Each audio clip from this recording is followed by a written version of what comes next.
Opioids, powerful prescription painkillers. So what's alarming is that we're seeing more people overdose on opioids. Heroin, an inexpensive opioid with a bigger, more powerful high, addictive and deadly. It's easy to get and it's cheap. I mean, when I was growing up, the only people that used heroin were rock stars. Heroin and opioid abuse have gone from inner city back alleys right into living rooms in America's heartland. People's lives are ruined, lives are lost. It's straight poison that are getting in people's hands. This opioid and heroin epidemic is sweeping the nation. Prince, the most recent celebrity that we've heard about as far as inappropriately using medications and overdosing on it. Prince died from an overdose of fentanyl, a synthetic opioid. But more frequently, it's the average person who gets addicted.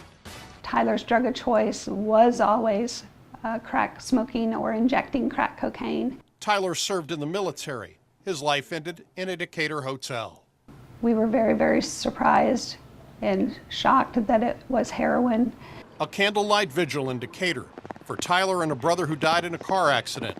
For Kathy, the pain is constant. I wouldn't wish this type of daily pain on anybody. That never goes away. The CDC reports from 2000 to 2014, nearly 500,000 people in the U.S. died from drug overdoses. Law enforcement is seeing a big jump in drug-related arrests. We've had overdose deaths, and we're seeing it on the streets, so it's a problem.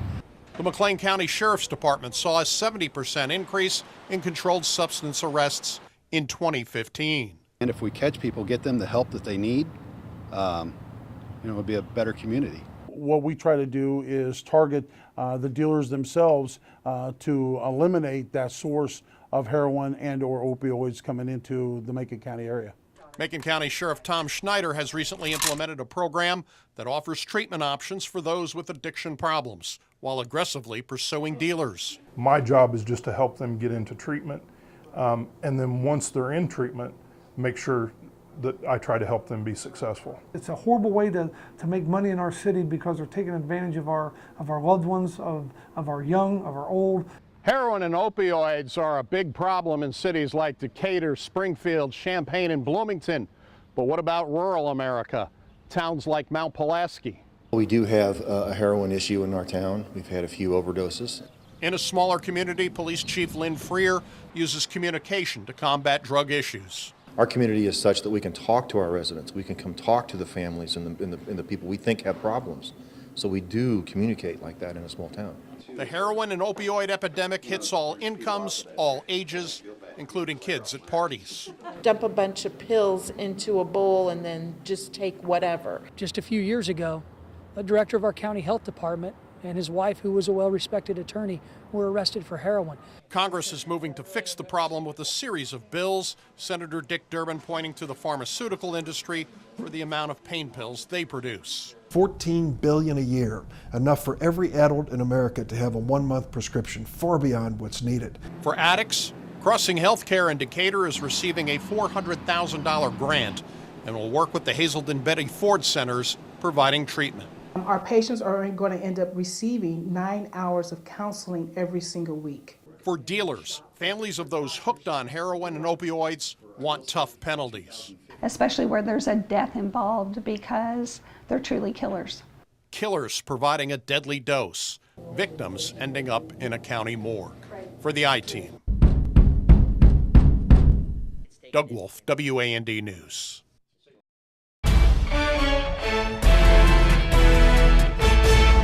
Medical marijuana. That's pure, almost pure THC. Could it be the answer for people addicted to powerful painkillers known as opioids?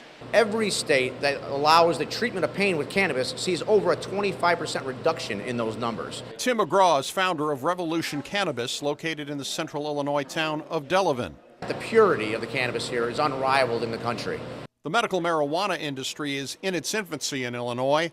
McGraw feels there is potential to grow the pot business, providing a way for people to kick their opioid addiction through the use of cannabis. Cannabis is a gateway off of opiates. I had went through a 28-day treatment program for being on the opiates because I was dependent on them. People addicted to opioids say doctors gave them the prescription painkillers after accidents, illness, or surgery, only to find themselves hooked. The side effects were just pretty unbearable. Destroyed my bowel, and a lot of other things happened. That time I really didn't see a problem with them. It wasn't until I got out, and then I was without them for a while, and I was miserable. For each of those patients, medical marijuana has been the answer. John Gilson was hooked on hydrocodone. They had me taking like 2 every 4 to 5 hours, which added up to over 300 a month.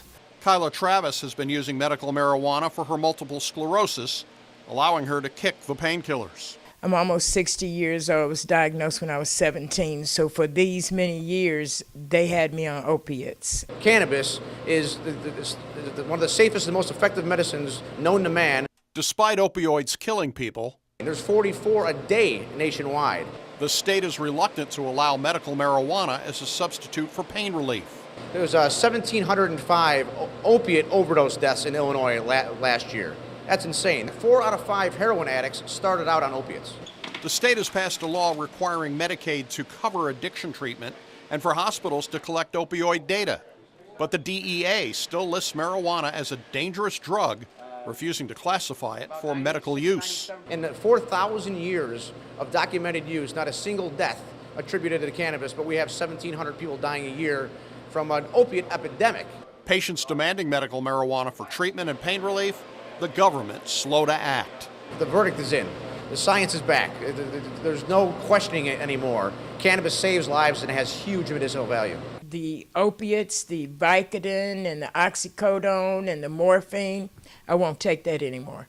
So I'll just be screaming and hollering and getting on everybody's nerves if I didn't have that. A green plant, marijuana, the possible answer to a powerful addiction. For the I-Team, Doug Wolfe, WAND News.